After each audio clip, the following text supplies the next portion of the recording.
Ce matin, c'est toi qui nous as confiés. Ce matin, c'est toi qui nous as appelés dans ta maison.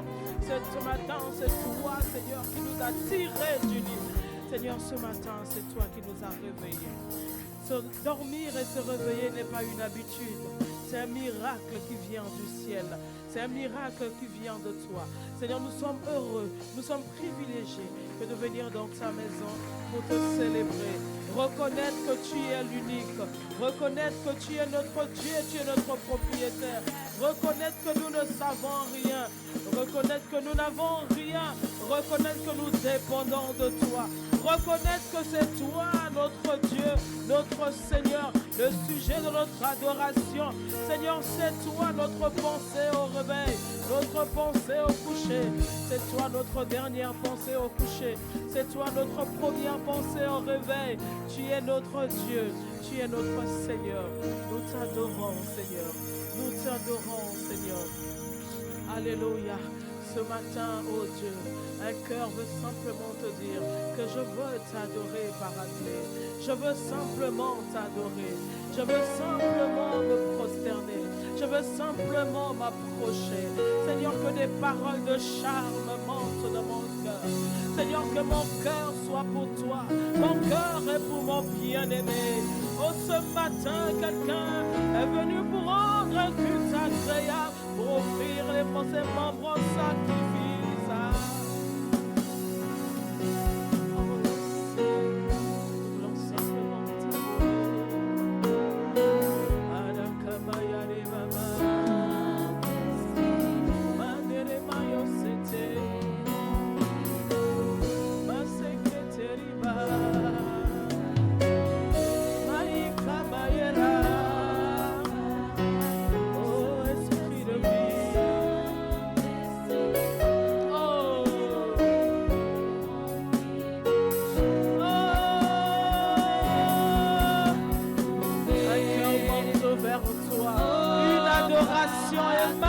De nous, Paraclet.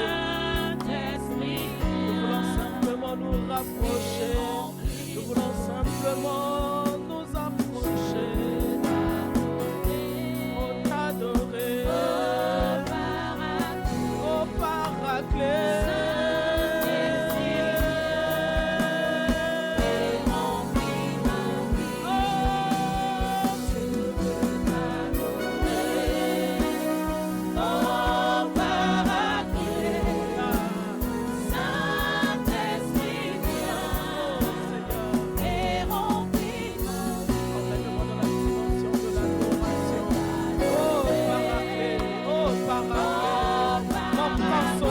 Mon ami de tous les jours, oh celui qui m'aide, celui qui me conduit dans la prière, celui qui connaît le cœur du Père, celui qui connaît le besoin de l'Église, oh c'est le commandant en chef de l'Église, celui qui amplifie, qui glorifie Jésus, celui qui glorifie le Père. Je veux simplement, oh Paraclet,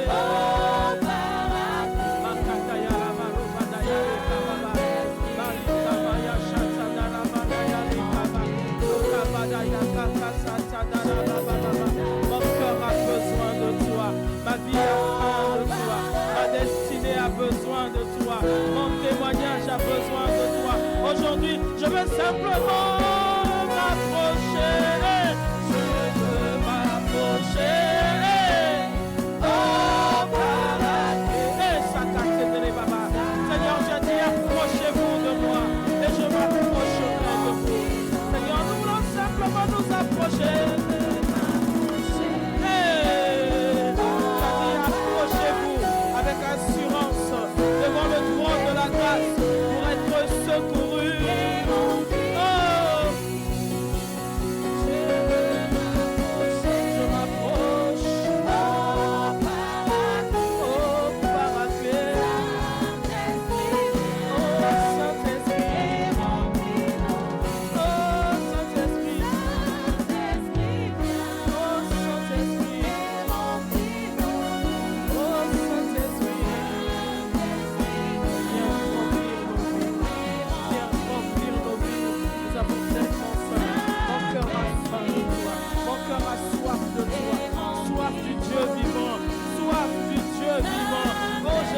de toi ce matin. J'ai soif de toi. Je ne sais pas parler, je ne sais pas prier. Oh, viens remplir mon cœur, viens remplir ma vie, viens remplir ma bouche, viens te saisir de moi. Oh, Saint-Esprit de Dieu. Remplis, remplis. Oh, Seigneur, remplis-nous, Seigneur, remplis-nous. Seigneur, nous sommes vides ce matin, nous sommes vides. Nous voulons être remplis de toi, pas remplis d'un raisonnement, pas remplis, Seigneur, de raisonnement. Nous sommes pleinement remplis de toi, de ta sainteté, de ta parole, parce que ta parole donne la vie, parce que tu es la vie, tu es le chemin. Seigneur, c'est toi la vie. Oh, remplis-nous ce matin, remplis-nous ce matin. Nous avons besoin de toi, nous avons besoin de toi. Oh, un cœur a besoin de toi, une vie a besoin de toi, une destinée a besoin de toi. Ah, nous avons besoin de toi, l'ICC a besoin de toi, l'Église a besoin. Oh, Saint-Esprit, tout ce que le Père n'a pas planté, Saint-Esprit, enlève tout ce que le Père n'a pas planté. Nous nous livrons comme des sacrifices. Seigneur, tu as dit que nous sommes des sacrifices vivants. Seigneur, tu as dit que nous sommes des sacrifices vivants. Mais nous sommes des sacrificateurs. Nous nous offrons à l'autel de sacrifice. Nous nous offrons à toi, Seigneur. Nous nous offrons à toi, Seigneur. Remplis nos vies de toi. Remplis nos vies de toi. Remplis-nous de toi. Nous te supplions. Remplis-nous de toi. Remplis-nous de toi. Remplis-nous de toi. Remplis-nous de toi. Seigneur, nous nous livrons à toi ce matin. Oh Seigneur, remplis-nous de toi. Nous nous livrons à toi, Seigneur. Nous nous livrons à ta sainteté. Seigneur, nous nous prosternons devant toi. Seigneur, nos cœurs se prosternent devant toi. Seigneur, nous nous livrons. Nous nous attendons à toi. Nous nous attendons à toi. Comme un enfant sevré qui s'attend à sa mère. Nous nous attendons à toi ce matin. Nous nous attendons pas au raisonnement. Nous nous attendons pas à nos connaissances. Nous nous attendons pas, Seigneur, à nos acquis. Nous nous attendons à toi. D'aucuns s'appuient sur leurs chars, d'autres sur leurs chevaux. Seigneur, nous n'avons que toi. Nous n'avons que toi. Nous n'avons que toi. Nous n'avons que toi. Tu nous as convoqués ce matin. Seigneur, c'est une convocation solennelle. Ne permets pas que nous sortions d'ici sans te rencontrer. Oh, nous voulons te toucher, Seigneur. Nous voulons te voir, oh Dieu. Nous voulons être avec toi. Nous voulons souper avec toi. Nous voulons être dans tes côtés. Nous voulons être dans ton intimité. Oh Seigneur, nous avons besoin de toi. Nous sommes venus nous livrer nos membres en sacrifice, livrer nos vies en sacrifice. Oh, parle, Seigneur, ton peuple écoute. Seigneur, parle, édifie, étire, enseigne, corrige, console. Mais Seigneur, ne nous laisse pas sortir en ces lieux tels que nous sommes entrés. Il y a une vie. Il y a des projets pour nous, pour ce mois de mars. Seigneur, les desseins de Dieu pour ce mois de mars. Seigneur, télécharge ta pensée. Télécharge ta pensée dedans de nous. Béni soit ton nom, Seigneur. À toi, notre Seigneur et notre Dieu. À toi, Seigneur, notre Dieu. Nous nous soumettons à toi. Nous nous soumettons à toi. Oh, Saint-Esprit, glorifie le Père en ces lieux.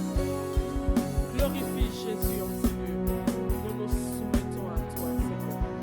Nous nous soumettons à toi, Seigneur. À toi la gloire. Alléluia. Amen, amen. Amen, amen. Amen, amen.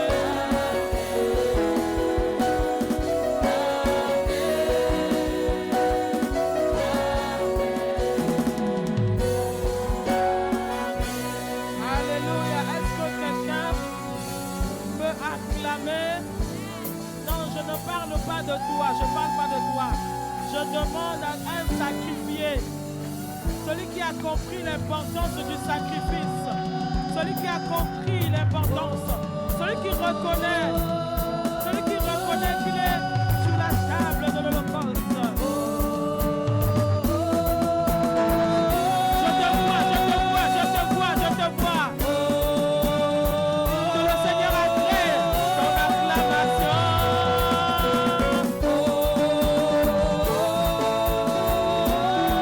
Notre Dieu, c'est un Dieu de détails. Si tu veux l'acclamer, acclame-le bien.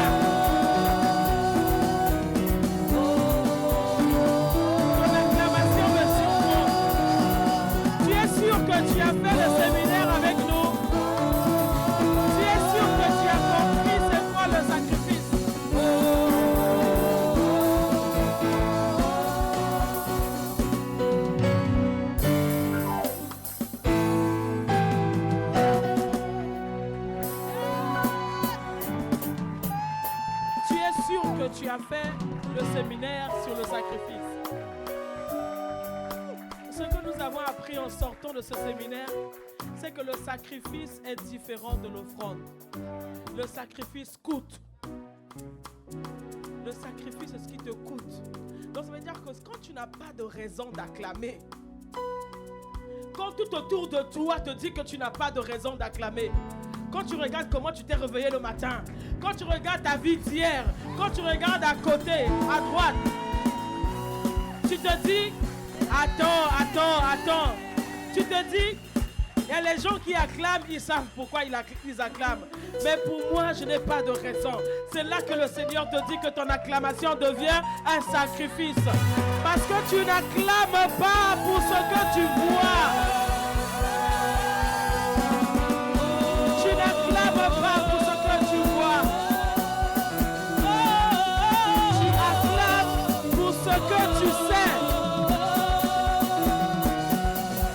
Job a dit, je sais que mon Rédempteur est vivant. Il se lèvera le dernier. Il se relèvera le dernier.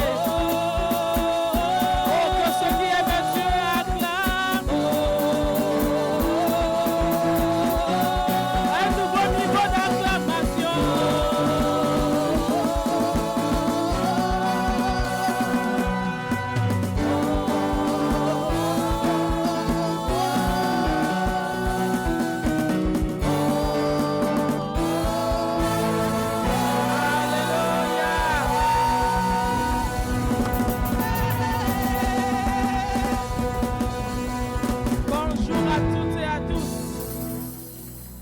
Ton voisin. Dis d'abord bonjour voisin. Ne me vois pas seulement aujourd'hui. Le Seigneur s'élèvera le dernier dans ma vie. Acclame encore Dieu. Alléluia. Dis-lui la raison pour laquelle j'acclame. C'est pas pour ce que je vois. Je suis une femme, un homme prophétique. J'acclame pour ce que je sais.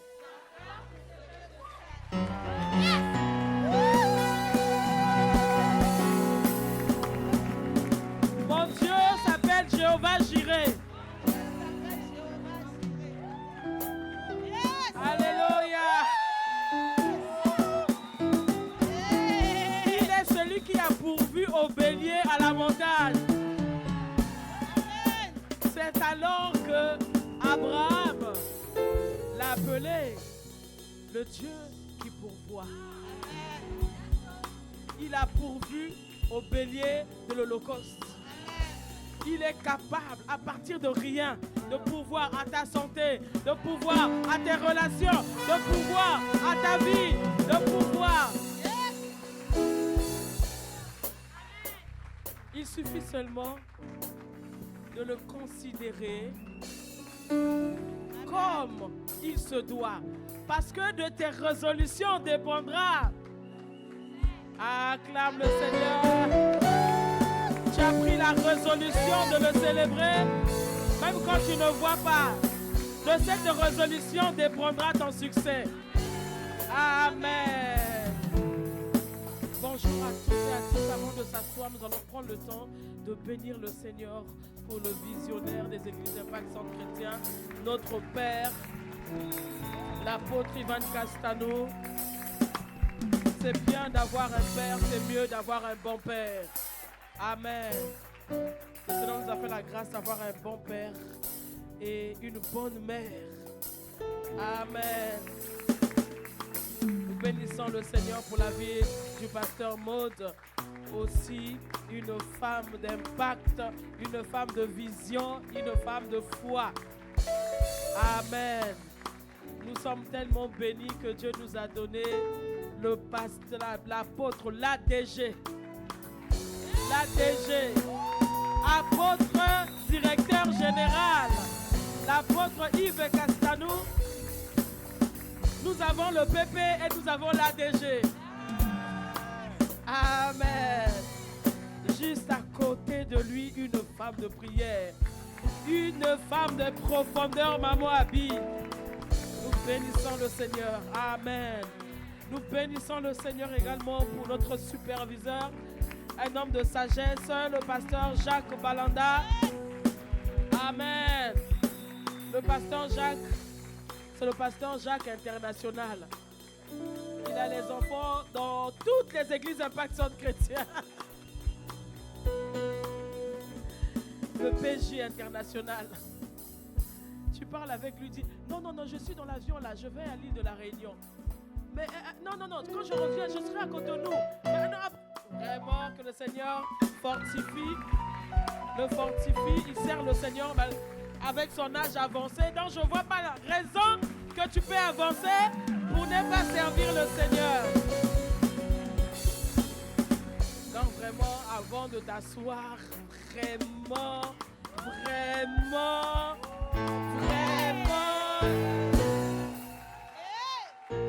à côté d'une belle femme comme ça, il y a un homme il y a un kefale qui assure. Un kefale. Est-ce que vous pouvez m'aider à bénir le Seigneur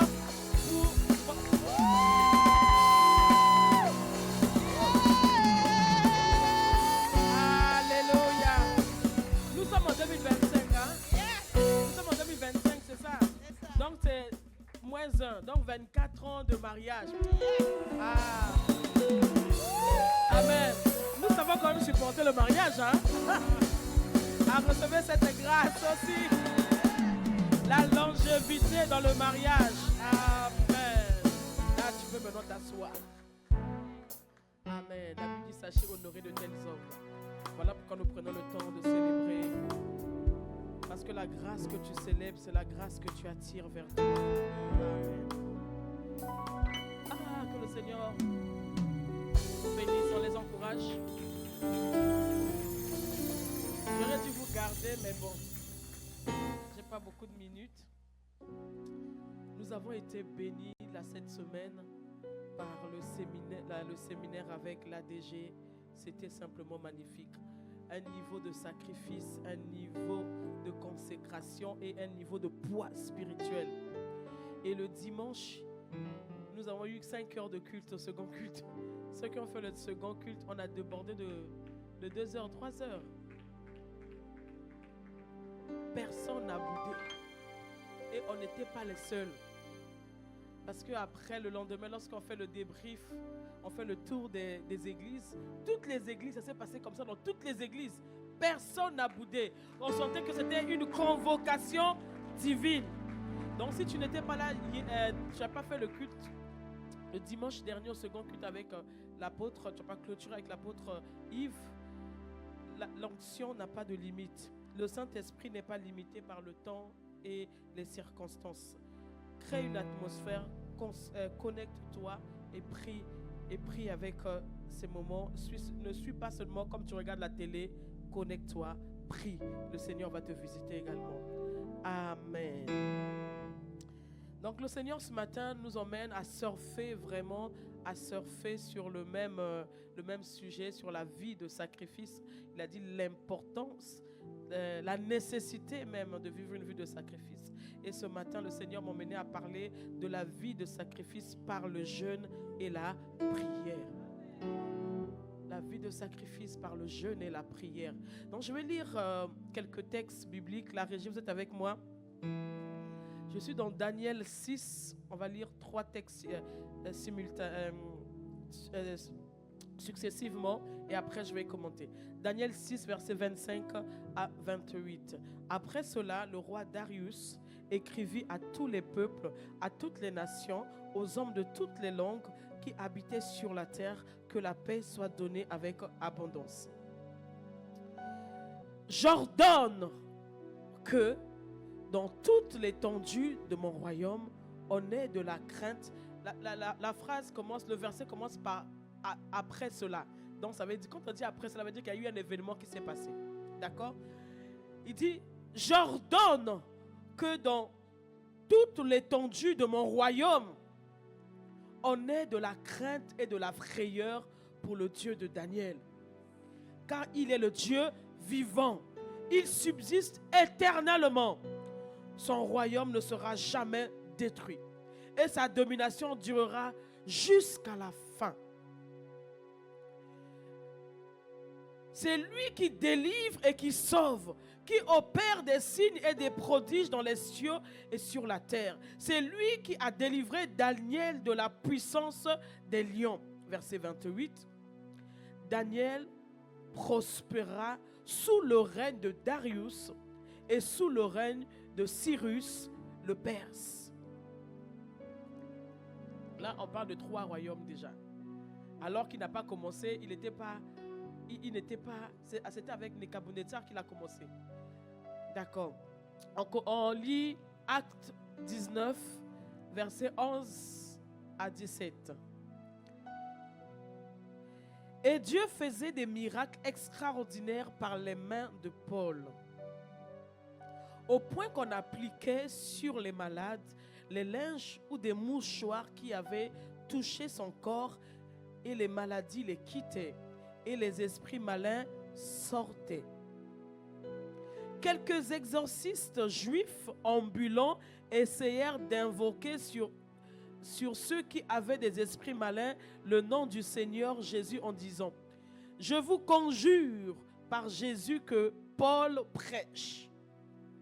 Ceux qui faisaient cela étaient 7 fils de Séva, juifs, l'un des principaux sacrificateurs. L'esprit malin leur répondit: je connais Jésus et je sais qui est Paul, mais vous, qui êtes-vous? Et l'homme dans lequel était l'esprit malin s'élança sur eux, se rendit maître de tous deux, les maltraita de telle sorte qu'ils s'enfuient de cette maison nus et blessés. Cela fut connu de tous les Juifs et de tous les Grecs qui demeuraient à Éphèse, et la crainte s'empara de tous, et le nom de Jésus était glorifié. Dis Amen. Et le dernier point, c'est dans Matthieu 17. Ça va être le texte de mon introduction. Lorsqu'ils furent arrivés près de la foule, un homme vint se jeter à genoux de Jésus et dit: Seigneur, aie pitié de mon fils qui est lunatique. Il souffre cruellement. Il tombe souvent dans le feu et souvent dans l'eau. Je l'ai emmené à tes disciples et ils n'ont pas pu le guérir. Race incrédule et perverse, répondit Jésus. Jusqu'à quand serai-je avec vous? Jusqu'à quand vous supporterai-je? Amenez-le-moi ici. Jésus parla sévèrement au démon qui sortit de lui et l'enfant fut guéri. Alors les disciples s'approchèrent de Jésus et lui dirent en particulier: pourquoi n'avons-nous pas pu chasser ce démon? C'est à cause de votre incrédulité, leur dit Jésus. Je vous le dis en vérité, si vous avez de la foi comme un grain de sénévé, vous direz à cette montagne: transporte-toi d'ici et jette-toi, et elle se transporte. Rien ne vous serait impossible. Mais, dis avec moi, mais, cette situation par laquelle tu passes, mais le niveau où Dieu veut que tu arrives, mais, dis avec moi, mais. Tu sais, quand il y a un mais, ça veut dire que ça remet en question tout ce qu'on a dit. Mais, en fait, on vient de dire la vérité. Voilà pourquoi il a dit en vérité, en vérité. Il a dit, mais cette sorte de démon, ce genre de problème, cette situation ne sort que par la prière et par le jeûne. Est-ce qu'on peut acclamer la parole de Dieu? Donc, lorsque nous voyons les 3 textes que nous avons lus, le point commun, c'est la vie de sacrifice, la vie de consécration, la vie de prière, la vie de jeûne. Jésus n'a pas dit aux disciples, en fait, quand les démons sont arrivés, je suis allé jeûner. Non, vous savez, c'était le cumul de sa vie de jeûne et prière qui a permis de débloquer cette situation. Et l'histoire de Daniel que nous avions lue, où la Bible dit après cela, ça veut dire qu'il y a eu un événement qui s'était passé. L'événement qui s'était passé, c'est qu'on avait demandé, en fait, on en voulait à Daniel et ses 3 compagnons. On voulait les tuer. Il fallait trouver quelque chose contre eux. Ils se sont réunis, dit bon, tout ce qu'on peut trouver, parce que Daniel était un homme intègre, ainsi que ses compagnons. Dit tout ce qu'on peut trouver contre Daniel, ça va être quelque chose contre son Dieu. Donc nous allons le pousser à pécher. Ce qui s'est passé, c'est que on a fait l'effigie du roi, et tout le monde devait se prosterner devant le roi. Et Daniel a dit, moi je ne peux pas me prosterner devant un Dieu qui ne parle pas. Je ne me prosternerai que devant mon Dieu. On a dit que personne n'avait le droit de prier un autre Dieu si ce n'est Darius. Donc il fallait seulement prier Darius. Daniel a dit, c'est pas possible. Je ne peux pas prier Darius. Je ne peux pas. L'apôtre nous a dit que c'est un rapport de force.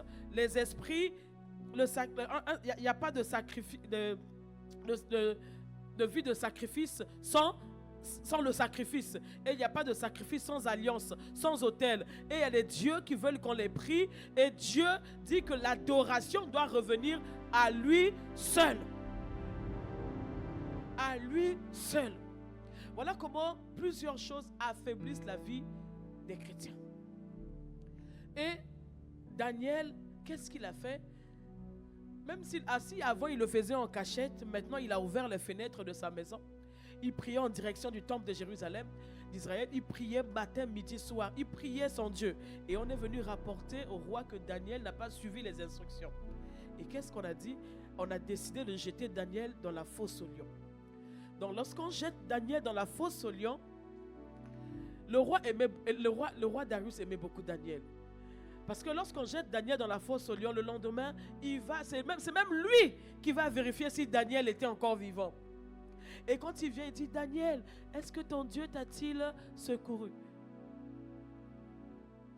Et c'est là que Daniel était vivant. Et on sort Daniel de la fosse aux lions, et le roi se rend compte qu'en fait c'était un complot contre Daniel. Les motivations, c'était pas que le roi vive éternellement bas la terre, comme dit l'ADG. Les motivations, c'était pas de renforcer le trône du roi. La motivation, c'était un complot pour accuser Daniel. Et quand il a compris cela, qu'est-ce qu'il a fait? Ce qui, comme Joseph pouvait dire, ce que vous avez fait contre moi, Dieu a tourné cela en ma faveur. Donc Darius maintenant qui demande à ce que tout le monde ait de l'égard pour le Dieu de Daniel. Comme disait l'apôtre, même si tu dis, est-ce que ton Dieu peut faire, on va te tuer. Donc tu n'avais pas le droit de parler du mal du Dieu de Daniel. Pourquoi? La vie de consécration, la vie de jeûne, la vie de prière. C'est ce que Jésus a dit. Pareil pour Paul. Paul, c'était un homme consacré, un homme de prière, un homme de la présence de Dieu. Il a même dit à son sujet qu'il a vu les choses qui ne sont pas permises à l'homme de voir. Il a été ravi plusieurs fois au ciel. Il a vu des choses, il a eu des révélations. En fait, c'est même Paul qui soutient le Nouveau Testament. Il a écrit plus de la moitié des livres du Nouveau Testament. L'apôtre Paul, rempli de sagesse, un homme de la présence de Dieu.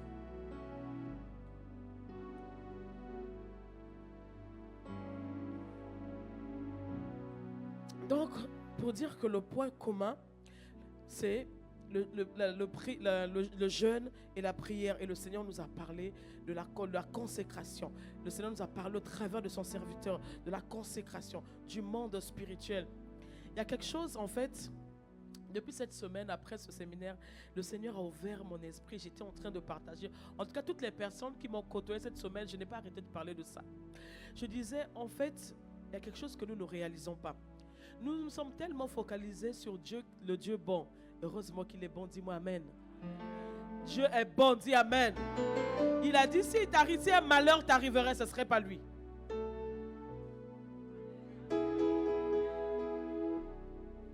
Si un malheur t'arrive, ça ne peut pas être Dieu.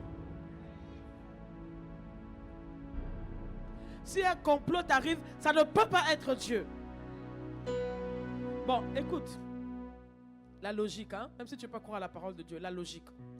La Bible dit que il s'est volontairement fait pauvre de riche qu'il était pour que par sa pauvreté, nous puissions être enrichis. Donc, si lui s'est fait pauvre pour que tu sois enrichi, pourquoi il va te donner encore la pauvreté? Question. S'il a porté toutes tes maladies, pourquoi il te rendra malade?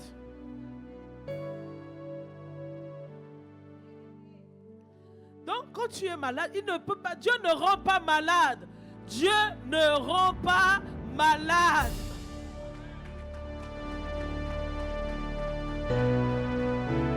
Ce n'est pas Dieu qui te rend malade. En lui, il n'y a que bonté. En lui, il n'y a que paix. En lui, il n'y a qu'amour. En lui, il n'y a que douceur. En lui, il est bon. Il est tellement bon qu'il ne demande même pas ton état d'âme avant de te guérir. Il n'a pas attendu que tu sois né. Il est déjà mort. L'agneau avait déjà été sacrifié. Dieu est bon. Mais on est tellement conscient de la bonté de Dieu qu'on oublie les desseins de l'ennemi. On oublie l'ennemi. Les chrétiens aujourd'hui oublient que l'ennemi est méchant. Le diable est méchant. Ce n'est pas ton ami. Le diable est méchant. Il y a des gens qui disent non, moi c'est mon esprit de rejet. Je vis avec mon esprit. Ton esprit de rejet.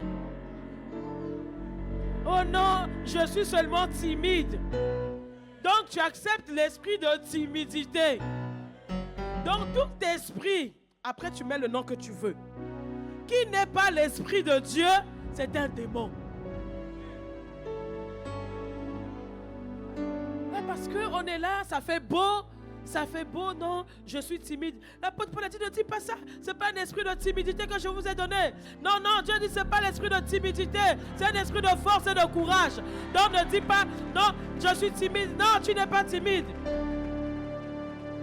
Non, ça veut dire que c'est l'ennemi qui veut te retrancher, c'est l'ennemi qui veut t'abaisser. Il y a une différence entre être réservé et être timide. Il y a des personnes qui sont réservées, gloire à Dieu. Mais il y a des personnes où l'ennemi lui dit que tu n'as rien à dire. Tu ne peux même pas parler devant les gens parce que ce qui sortira de ta bouche n'est même pas bon. Donc tu te sens diminué. Ça brise ton estime personnelle. Ça te brise. Tu ne sais même pas quand tu vas parler. Tu ne sais pas si les gens vont apprécier. Et après tu dis, est-ce que c'est bon? Tu es toujours là en train de chercher l'approbation. Tu es toujours là en train de chercher que les gens t'acceptent. Les gens t'approuvent. C'est un esprit. Donc ce qui se passe, c'est que les enfants de Dieu ne sont pas conscients que l'ennemi n'est pas loin. Non, parce que je prie. Ce n'est pas parce que tu pries. Jésus a prié 40 jours. Il a prié, il a jeûné 40 jours. Après avoir dit Amen, le diable s'est présenté.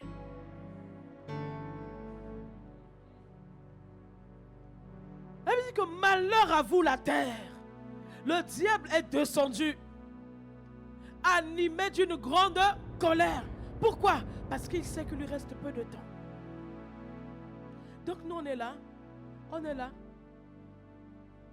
Quelqu'un dit, si tu ne vois pas le diable sur ton chemin, c'est que tu fais chemin avec lui.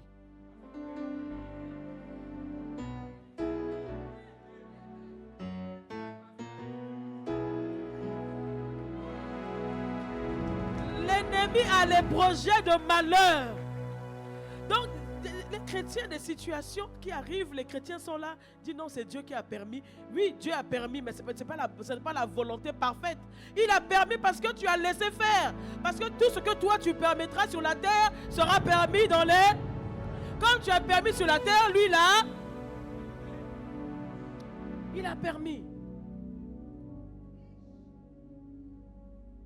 Donc voilà pourquoi Jésus a dit, mais ce sort de démons ne sortent que par le jeûne et la prière. Le jeûne associé à la prière. Oui, on prie, on prie. Maintenant, il faut ajouter à la prière le jeûne.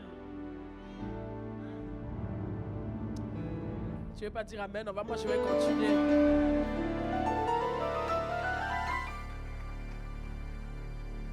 Il y a des gens qui comprennent la force du sacrifice, sauf les chrétiens. Voilà qu'on est entré sur le ramadan a commencé. Tout le monde jeûne, hein? C'est le chrétien qui ne veut pas jeûner. Il y a même les chrétiens qui restent une année sans jeûner. Quand on donne les programmes à l'église, ils ne jeûnent pas. Une année sans jeûner, validé.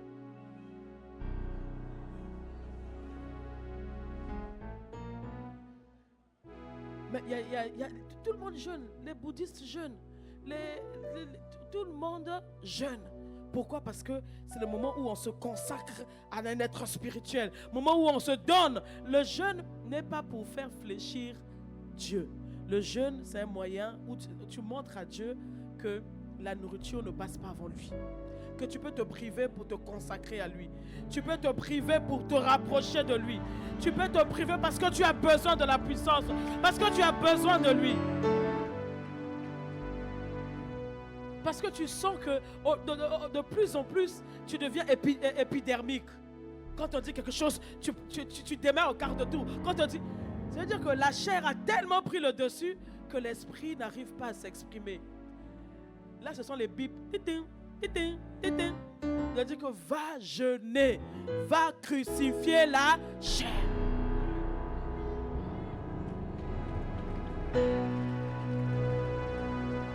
Parce que la chair parle, hein? La chair parle. L'âme parle, la chair parle. C'est la raison pour laquelle, quand Jean est venu avec une révélation, Jésus a dit à Jean, en fait, ce que tu viens de me dire, ce n'est pas le sang qui t'a révélé cela. Ce n'est pas ta chair qui t'a révélé, mais c'est mon Père. Donc ça veut dire que tu pouvais recevoir la révélation de ta chair, tu pouvais recevoir la révélation de ton âme, ça veut dire de ton sang. Est-ce que quelqu'un me suit? Donc le jeûne, c'est une marque d'amour, de consécration à Dieu. Le jeûne est spirituel. Le jeûne, ce n'est pas se priver de la nourriture seulement. On a dit c'est une grève de la faim. Le jeûne associé à la prière, c'est pour se connecter à Dieu. On dit que nous, on fait beaucoup de bruit. Maintenant, le matin, tous les jours, c'est comme si Baal.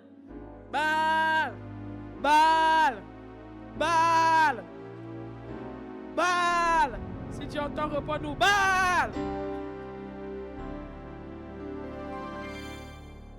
Et quand ils vont finir de crier leur bain, après ils vont se saper, ils vont s'habiller, et puis ils vont faire à manger, et puis c'est toi qui iras manger. Hey! Hey! Hey! Hey!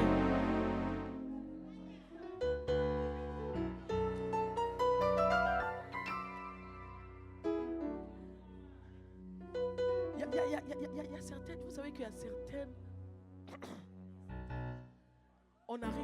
on n'arrive même pas à leur parler.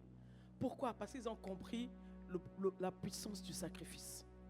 Ils jeûnent, ils se sacrifient, et à un moment donné, à un instant T, à un signal, tout le monde immole le bélier ou l'agneau. Ils renforcent leur autel.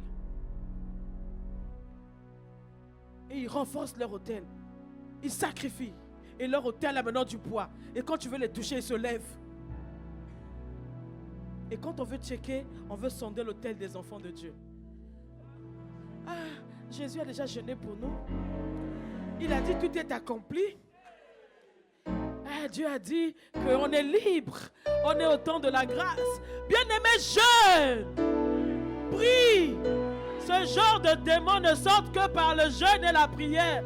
La situation qui est là, qui ne bouge pas, et tu dis non, Dieu est miséricordieux. Oui, Dieu est miséricordieux.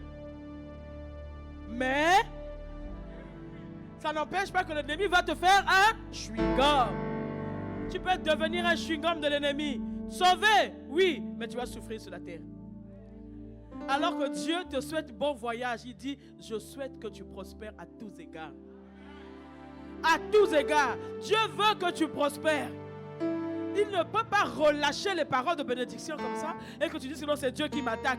Dieu t'attaque. Dis-moi quel est ton niveau de consécration.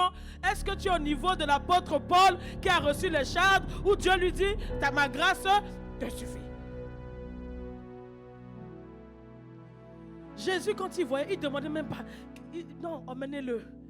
Tu veux voir? Vois. Il passe, il voit une femme, son fils est une veuve, son fils est décédé, il n'y a pas de cure d'âme. Dis-moi, quelle porte tu as ouverte? Dis-moi, non. Il ressuscite, il donne à la femme. Parce que Jésus veut faire du bien.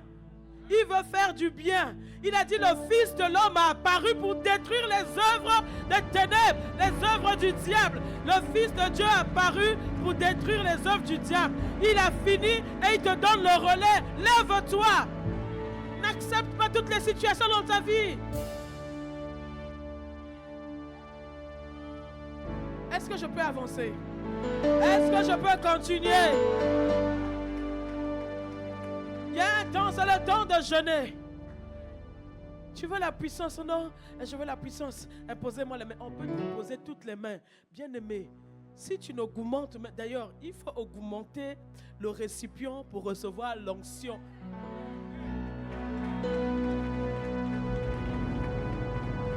Non, je vais aller sur tous les hommes qui ont l'onction. Gloire à Dieu. Ils ont payé le prix de cette onction.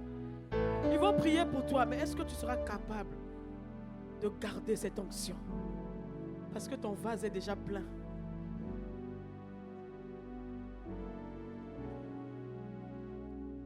Pourquoi? Parce que quand tu penses au dolé, quand tu penses au méchoui, quand tu penses au coq, ça va être les débats, le sucré ou le salé, le sucré ou le salé. Quand tu penses à tout ça, tu dis, ne jeûne pas. Dieu va comprendre. Je vais te choquer. Je vais te choquer.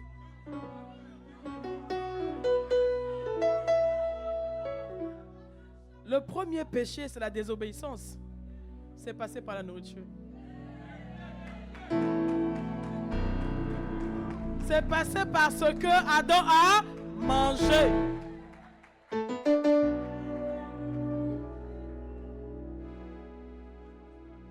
Il y a des gens qui ont perdu leur droit d'aînesse. Il y a des gens qui ont vendu leur droit d'aînesse. Daniel a dit non, je ne peux pas. Invité à la table du roi, il dit Seigneur, que demande le peuple? J'étais assis et puis on m'a appelé. J'ai été invité. Quand je vois seulement la table, vraiment, tous mes cours de bien-être, je veux mettre en pratique. Il faut que je mange. D'autres, il faut que je me lave les mains, je retrousse les manches parce que là, on mange seulement avec les doigts. La Bible dit que les mets du roi étaient succulents. Mais Daniel a résolu. C'est une résolution. C'est une résolution. Il a résolu. Il a pris la décision. 1, ça a commencé dans son cœur. 2, il a vu le roi. Il leur a dit, ne m'obligez pas. Ne m'obligez pas. Est-ce que quelqu'un me suit? Est-ce que quelqu'un est avec moi? Si tu me suis, acclame le Seigneur. Le jeûne affaiblit l'homme extérieur, ça veut dire que la chair, et rend l'homme intérieur sensible à la voix de Dieu. Le jeûne, ce n'est pas pour flatter Dieu. Le jeûne, c'est pour vraiment, on se rapproche de Dieu. Le jeûne, c'est pour être sensible. Le jeûne associé à la prière, pas la grève de faim, pas le jeûne intermittent. Le jeûne. Ah oui, la précision vaut la peine.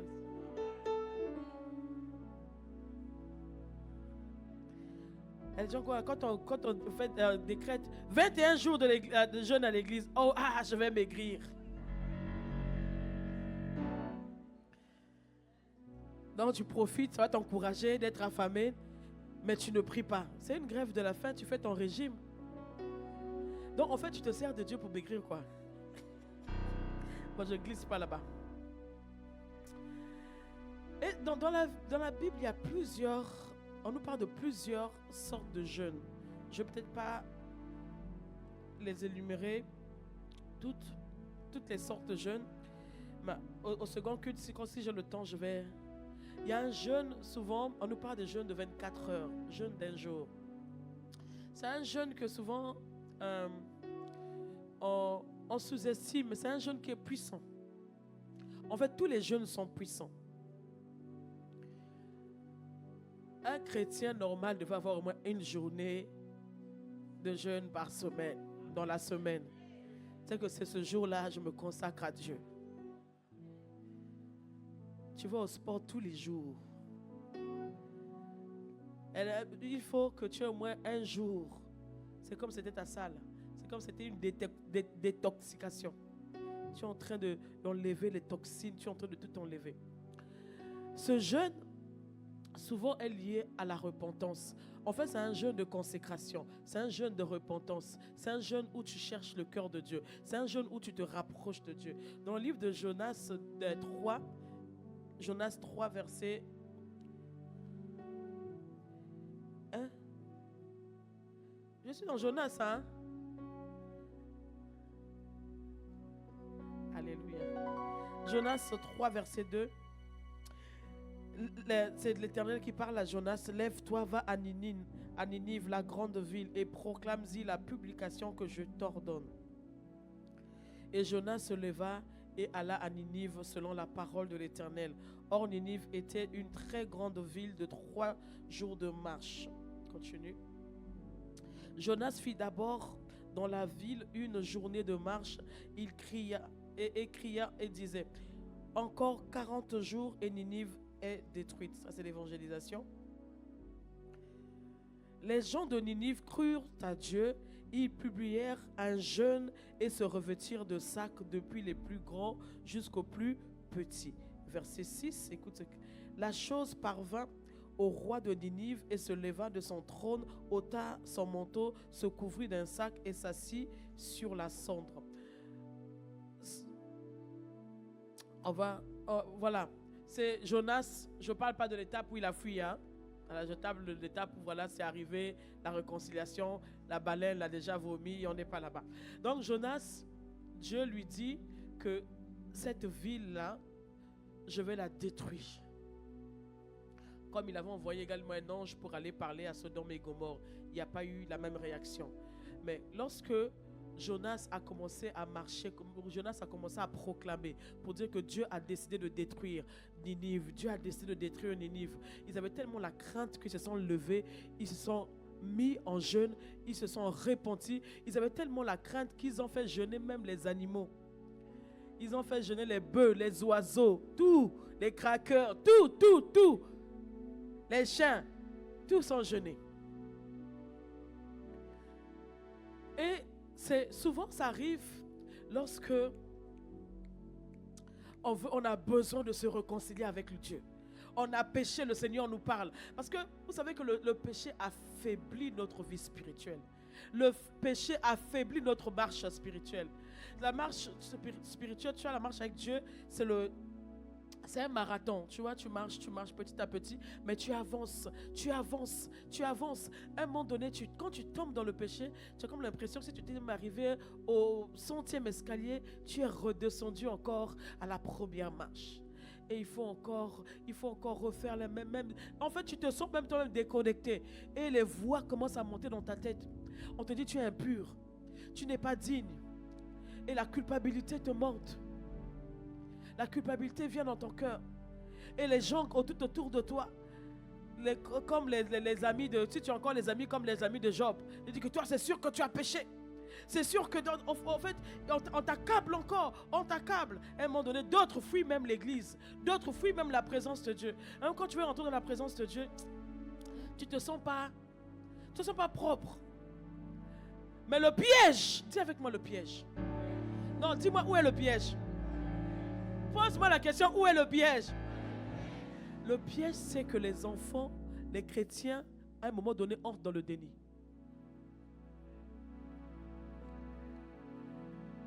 À un moment donné, en fait, l'habitude dans le péché, à un moment donné, les enfants de Dieu entrent dans une zone et en fait, tu veux faire comme si tu as oublié, mais tu sais que tu n'as pas oublié et tu entres dans le déni. Donc, quand les saints lèvent les mains, tu lèves les mains aussi. Quand les saints adorent, tu adores. Comme on est dans la maison de Dieu, la nuit, tous les chats sont gris. Donc, dans la maison de Dieu, nous, tout le monde est saint. On te demande de modérer, tu prends quand même le micro. On te donne une responsabilité, tu veux quand même prendre la responsabilité. Mais tu sais. Tu sais. Et c'est là maintenant qu'entre le jeûne. Prends un jeûne d'un jour pour la repentance. Parce qu'on a comme l'impression, tu dis, ah Seigneur, je te demande pardon pour ce qui s'est passé hier. Car il est glorieux. Dieu dit, tu parles de quoi? Tu es passé trop vite. Dieu te dit, reviens. Reviens, reviens. Donc là où Dieu t'attend, tu n'es pas là. Et tu avances, tu sais que tu es vide. Et ce qui s'est passé, on a dit, Jonas, c'était tellement fort que le roi a dit, tout le monde en jeûne, même les animaux. Donc c'est les genoux où on déchire les cœurs, pas les vêtements. C'est le genou où on dit à Dieu, Seigneur, je me rapproche, je te demande pardon. Seigneur, je ne suis pas fier de ce qui est arrivé. Seigneur, j'ai besoin de toi. Prends un jeûne.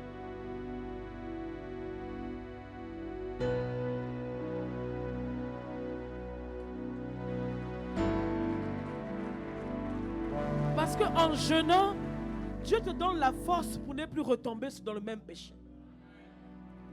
Dieu te donne la force parce que si tu ne jeûnes pas, tu ne prends pas le temps, tu n'avoues pas, tu ne jeûnes pas, tu ne prends pas le temps, tu n'entres pas en profondeur. Parce qu'on veut pas, en fait, tu ne veux pas entrer en profondeur si tu ne veux pas que le Seigneur te montre l'état de ton cœur.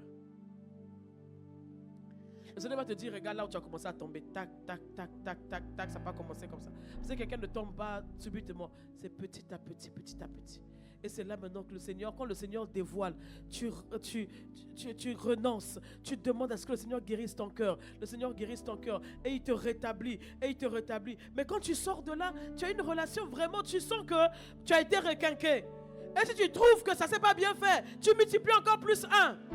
Tu as toujours le jeûne de 1 jour, c'est pas grave. Ça ne serait pas 2 jours, ça serait 1 jour. 1 plus 1, ça serait encore 1. Si ce n'est pas passé, ça va faire 1 plus 1 plus 1, toujours 1 jour.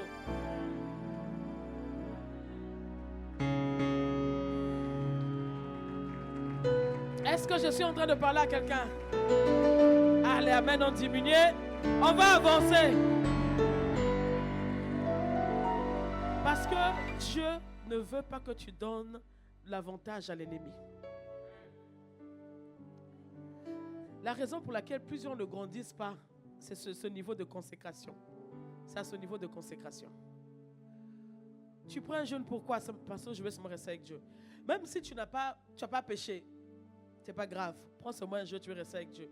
Mais tu seras surpris de savoir ce que Dieu dira à propos de ton cœur. Parce que les gens se disent, ah non, moi j'ai pas péché, moi j'ai pas péché. C'est pas grave. Mais quand tu prends tu dis, Seigneur, sonde-moi comme David. Sonde-moi. Il y a des gens qui sont arrivés à un niveau où quand ça ne va pas, le Saint-Esprit te dit que là, tu es allé loin.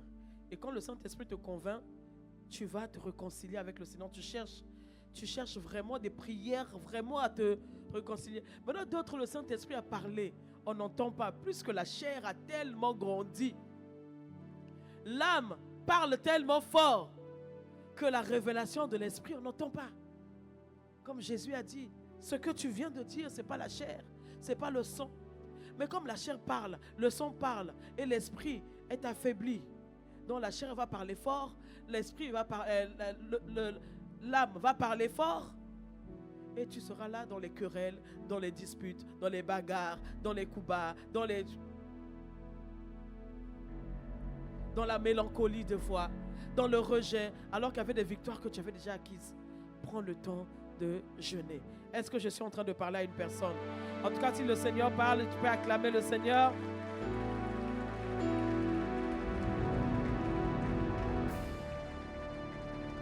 On prend le jeûne d'un jour lorsque ça devient compliqué. On a besoin de la faveur de Dieu. Le jeûne, ce n'est pas pour faire fléchir le Seigneur, mais c'est pour toi. Quand ça devient compliqué, tu as besoin de la faveur de Dieu. En fait, il arrive des fois, il y a une situation qui est presque évidente. Quand tu vois la situation, tu dis que la situation est évidente. Tu vois le projet, tu dis le projet là, je vais réussir. Tu vois, tu as passé les entretiens et tout ça là. Et puis, tu trouves que non, ça s'est bien passé, c'est bon, ça va aller. Tu vas peut-être chercher, je ne sais pas, que ce soit un visa, que ce soit un entretien d'embauche, que ce soit à l'hôpital, qu'importe. Un projet. Tu as vraiment de l'espoir. Tu te dis, ça va. Ça, c'est juste les formalités. Je veux juste remplir les formalités. Je sais comment ça se passe et tout. Et tu arrives comme ça, pas poteau. Et quand c'est comme ça, qu'est-ce que le Seigneur te dit? Reviens. Il y a une histoire comme ça, on va peut-être pas, je vais paraphraser. C'est une histoire dans le livre de Josué. Ça se passe dans le livre de Josué.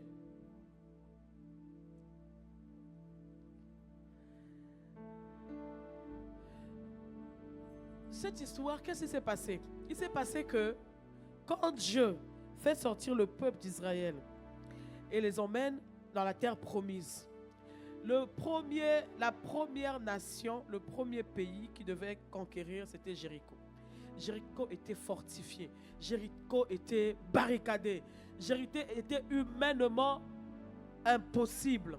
On ne pouvait pas conquérir Jéricho. Mais par la puissance de Dieu, la main tendue de Dieu, Jéricho a été conquise. Et les murailles de Jéricho ont été ébranlées et la nation a été conquise. Ils ont pris Jéricho, ils ont dévoué. Alors que Dieu leur avait dit, quand vous arriverez à Jéricho, vous allez tout dévouer en interdit, vous ne prendrez rien de Jéricho. Est-ce que quelqu'un me suit? C'était leur première victoire. C'était leur premier combat. C'était le prémisse de leur combat. Dieu a dit, les prémices m'appartiennent.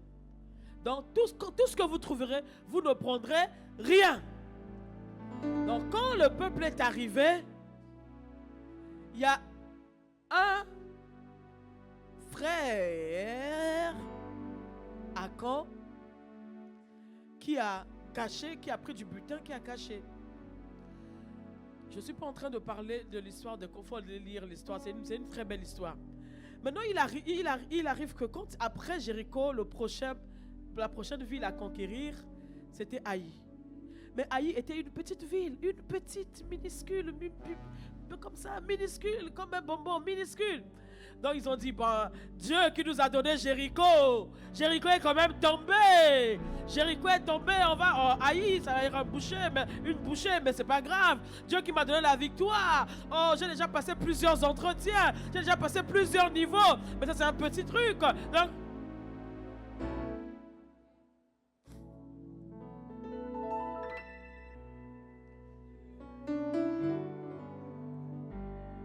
j'ai déjà fait plusieurs projets, mais ça c'est un petit. Non, j'ai pas besoin de vérifier. Non, le plus dur. J'ai quand même fait le plus dur, mais ça va aller. Oh, ça va passer comme une lettre à la poste. Mais sauf que c'est pas passé comme une lettre à la poste. Ils sont allés, une petite ville comme Haï. On a battu Israël. On a battu Israël. Et c'est en ce moment-là, Josué prend un jeûne. C'est en ce moment-là que Josué prend un jeûne d'un jour. Il va demander à Dieu qu'est-ce qui s'est passé. Donc il y a des situations que toi tu trouves normales. C'est pas normal. Est-ce que quelqu'un est en train de me suivre?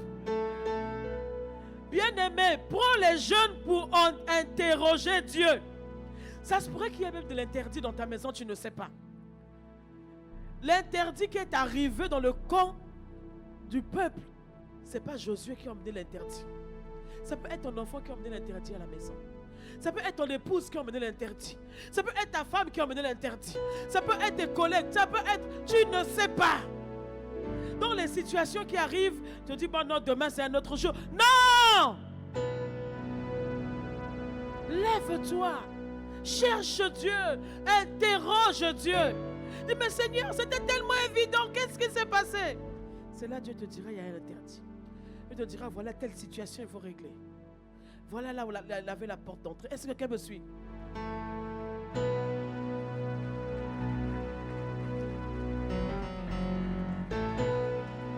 y a des victoires qui te passent sous le nez comme ça, simplement parce qu'on ne prend pas le temps de jeûner.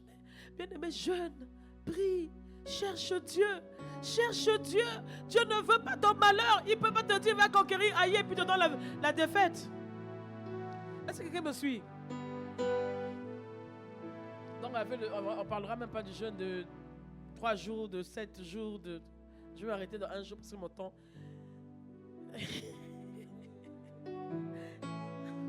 On a le deuxième culte. Toujours dans le jeûne d'1 jour, il y a un cas dans le livre de Juges. Moi, c'est vraiment quand je lis ça, je dis Seigneur, qui connaît Dieu? Qui connaît Dieu? Les enfants d'Israël les vers montèrent à Bethel et consultèrent Dieu. Il faut noter sur ta Bible, consultèrent. Ils ont consulté Dieu. Hein? Ils ont consulté Dieu en disant, qui de nous montera le premier pour combattre les fils de Benjamin?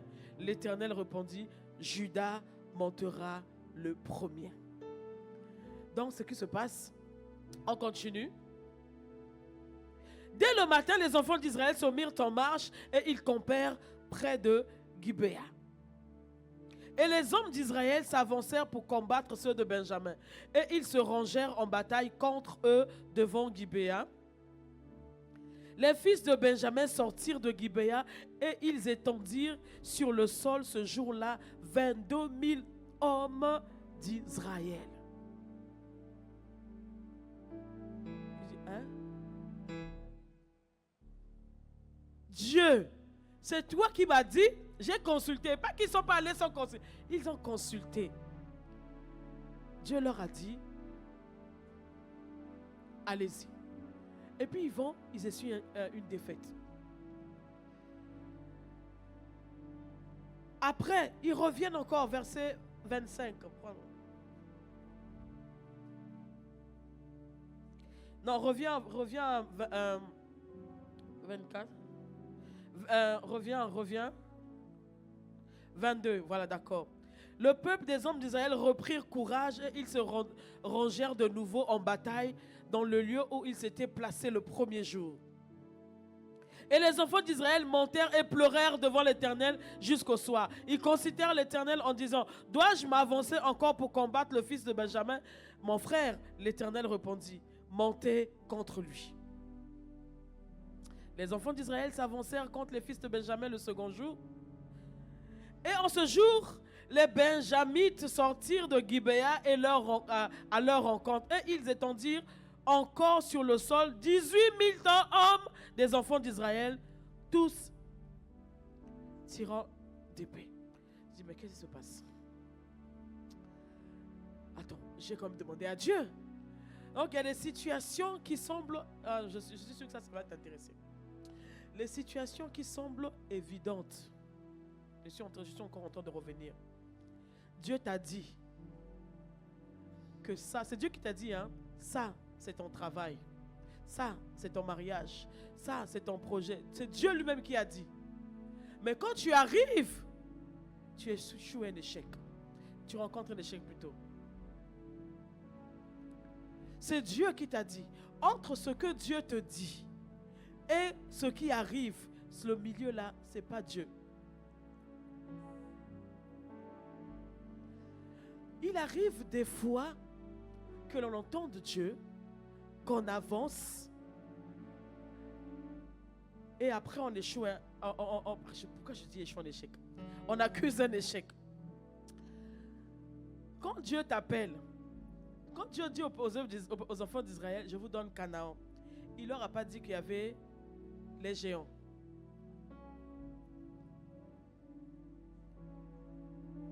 Il ne leur a pas dit qu'il y avait les géants. Donc la marche par la foi, c'est la marche en écoutant Dieu. Il vous arrive des fois que on vous donne des réponses, tu as tellement harcelé, on te donne une réponse comme ça. Ce qu'on appelle la volonté permissive. Mais même nous-mêmes les parents, on le fait avec nos enfants. L'enfant a tellement harcelé, dit vas-y. Mais tu sais que dans ton cœur, c'est pas ce que tu voulais.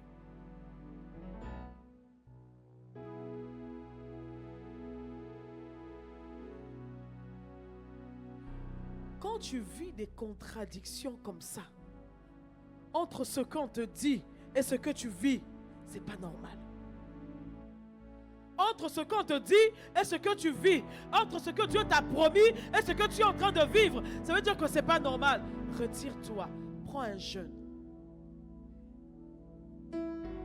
Parce que la suite, il faut lire la suite. La suite, ils ont pris, ils ont jeûné toute la nuit, ils ont pleuré, oui.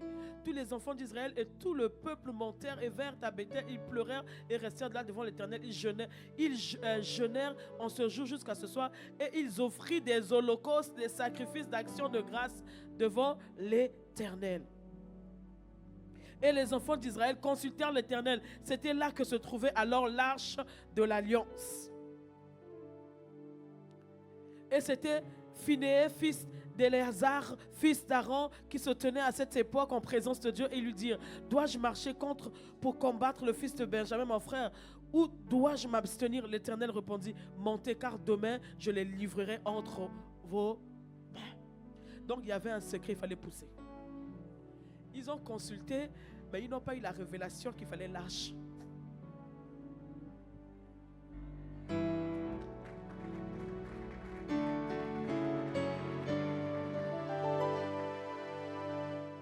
Ils ont consulté, mais ils ne sont pas allés loin. C'est lorsqu'ils sont revenus après leur deuxième défaite. Ils ont pleuré. Ils ont tellement pleuré. Et ils ont jeûné. Je dis, c'est là où je vous attendais. C'est là où je vous attendais. Vous êtes allés sans ma présence. Vous êtes allés sans ma présence. Il y a des combats, bien aimés. La présence de l'ange ne suffit pas.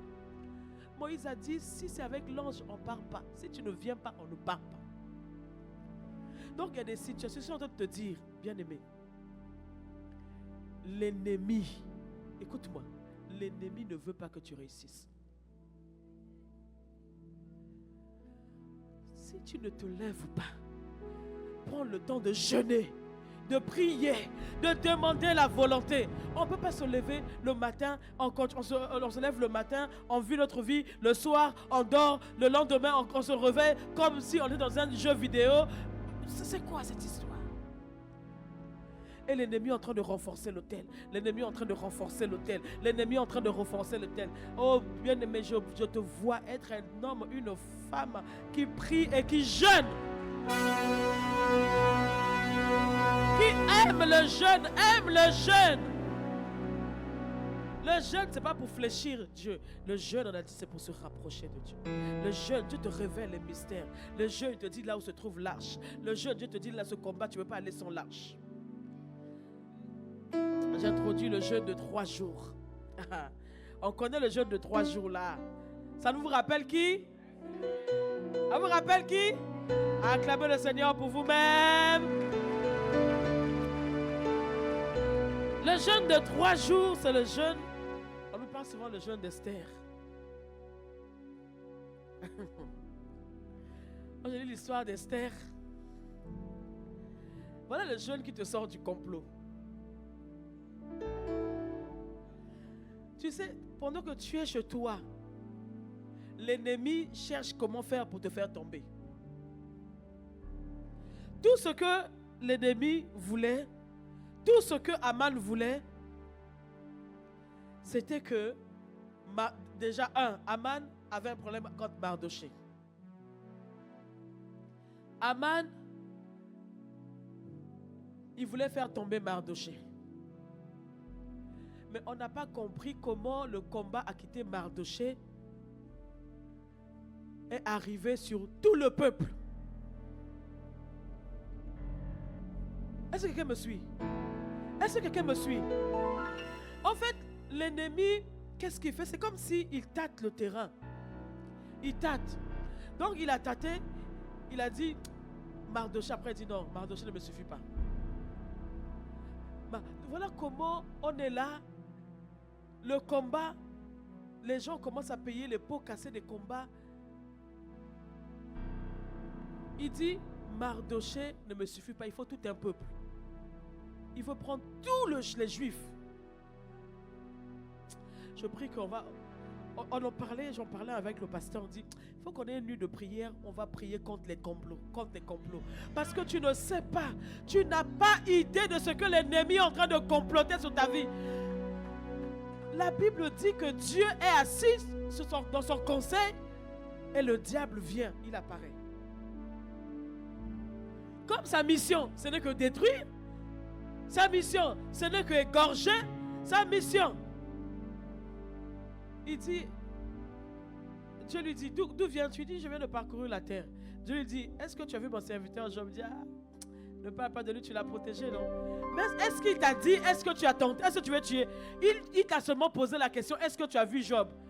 Comme dans ta tête, tu es programmé, il faut que je tue le potentiel, il faut que je détruise les mariages, il faut que je détruise les enfants, il faut que j'envoie les enfants dans la rue, il faut que j'envoie les enfants dans la drogue, donc les projets de l'ennemi, c'est les projets, il faut que j'envoie des maladies, il faut que je crée des divorces, il faut que je crée des séparations, il faut que je crée... Hey!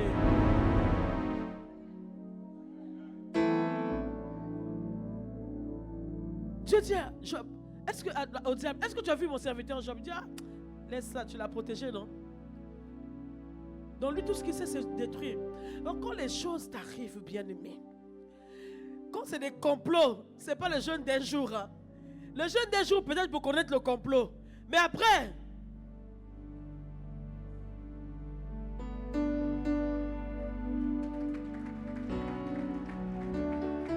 sinon tu vas subir.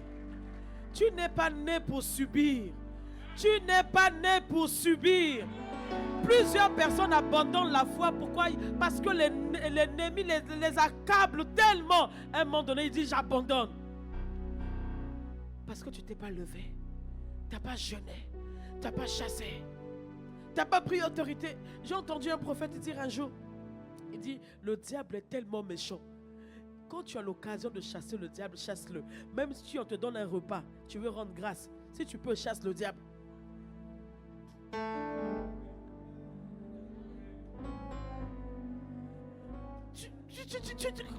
Mais comment on peut être méchant? On peut être méchant. Attends, c'est moi qui t'invite. C'est moi qui c'est mon événement. Mais tu viens comment avec le poison pour mon poisson?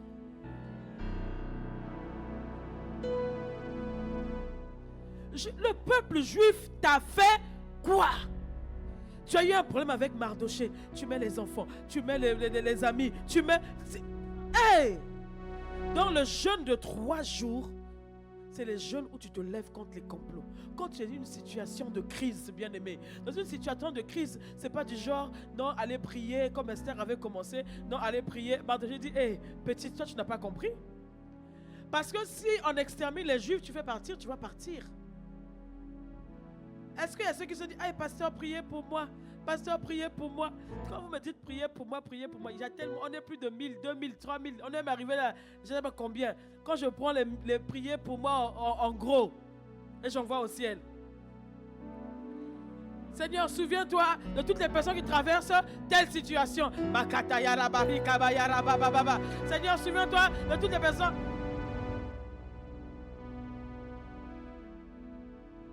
On n'a que 24 heures dans la journée. Lève-toi.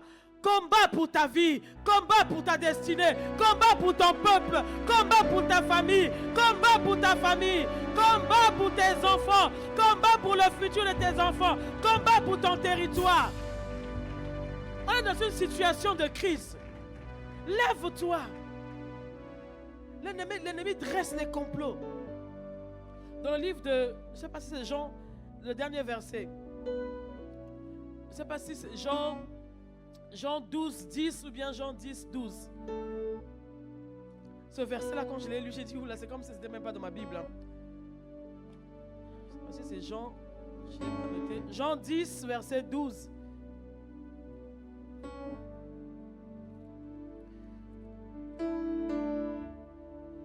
Non, le contraire, 12, 10. Oh, écoutez ça. Les principaux sacrificateurs délibérèrent de faire mourir aussi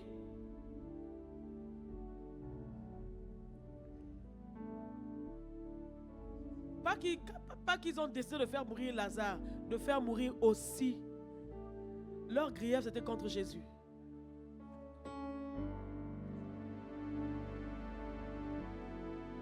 Leur grief, c'était contre Jésus. Mais ils ont décidé de faire mourir aussi Lazare, l'ami de Jésus. Celui que Jésus aimait. Jésus a pleuré 2 fois dans la Bible. Il a pleuré devant les murailles, sur les murailles de Jérusalem, et il a pleuré devant le tombeau de Lazare. La Bible dit que Lazare, c'était l'ami de Jésus. Ils ont décidé de faire mourir. Donc, ça veut dire, ils t'en veulent, mais ils veulent faire du mal à ceux que tu aimes. Ils veulent faire du mal à ton travail. Ils veulent faire du mal à tes enfants. Ils veulent faire du mal à ta famille. Ils veulent faire du mal. Et tu dis que non, c'est Dieu qui a permis. Dieu a permis quoi?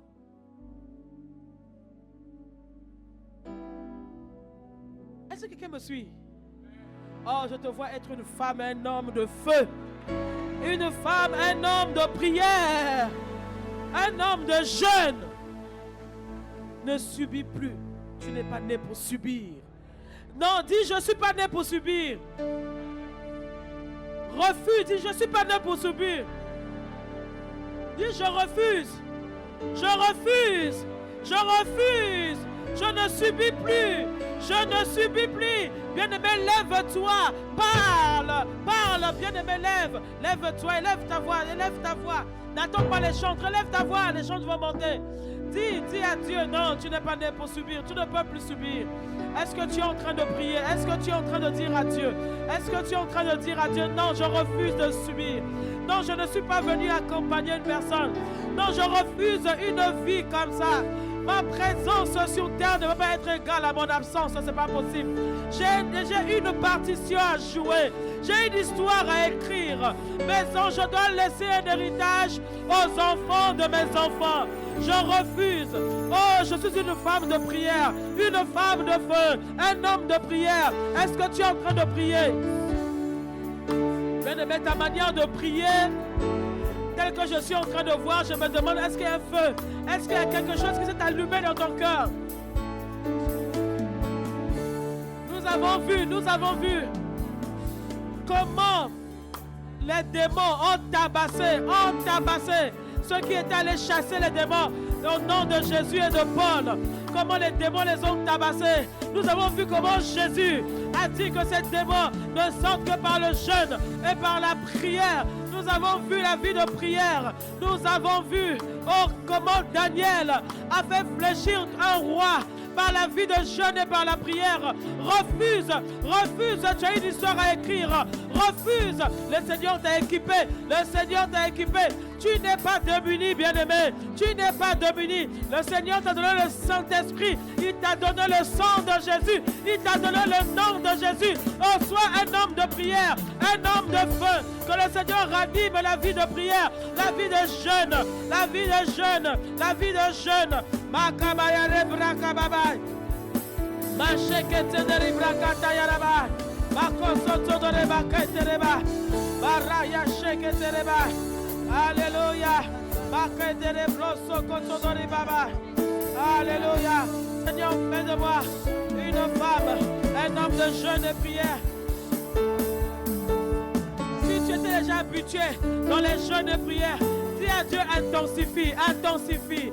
Dis à Dieu intensifie, intensifie. Cette vie ne me suffit pas. Ce feu ne me suffit pas. Il y a un niveau, bien aimé, le niveau dans lequel tu te trouves. Il y a un niveau supérieur encore. Il y a encore un niveau supérieur. Oh Seigneur, réponds sur ton église. Un esprit de jeûne. Ce feu ne me suffit pas. C'est toi.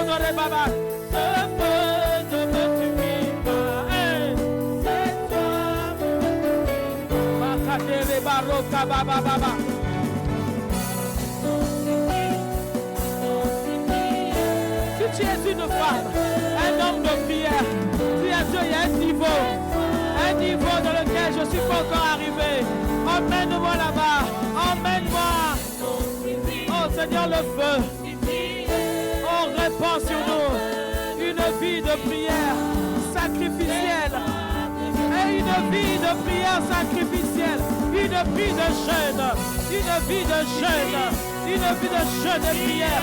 Une vie de jeûne et prière. Ah.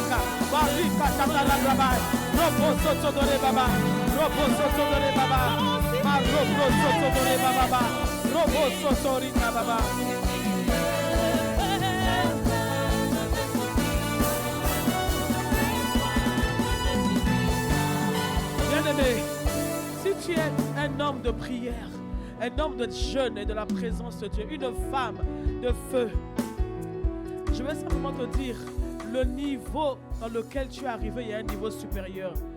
Plus le niveau augmente, plus tu feras face aux démons les plus coriaces. Donc ça veut dire que tous les jours, tu as besoin d'un feu. Tu as besoin d'un nouveau niveau de consécration, un nouveau niveau de prière, un nouveau niveau de grâce, un nouveau niveau. Dis à Dieu, intensifie.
L'esprit de prière et de jeûne. Emmène-nous dans la dimension du sacrifice, de nous livrer à l'autel, d'être nous-mêmes le sacrificateur et le sacrifice. Seigneur, emmène-nous, fais-nous aimer, Seigneur, la vie de jeûne et prière. Oh Dieu, nous avons la volonté, mais nous n'avons pas la capacité. Seigneur, crée en nous le vouloir et le faire dans le nom de Jésus.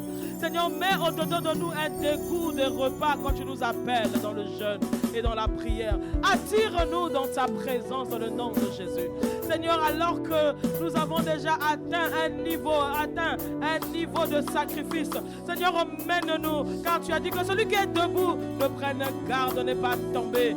Seigneur, emmène-nous dans une autre dimension de sacrifice, que notre vie soit un sacrifice, parce que plus le sacrifice est consumé, plus il y a la puissance. Plus il y a la puissance. Oh Seigneur, emmène-nous dans cette alliance de sacrifice. Emmène-nous dans cette alliance où ton nom sera glorifié. Comme Daniel avait, afin que ton nom soit glorifié. Comme Jésus, il a chassé les démons. On a vu que sa renommée s'est répandue et ton nom a été glorifié. Oh Dieu, accorde-nous la grâce d'être ces personnes qui vont faire à ce que ton nom soit glorifié. Béni soit ton nom, Seigneur. Face au complot, soutiens-nous. Dans le nom de Jésus le Christ. Amen, amen, amen.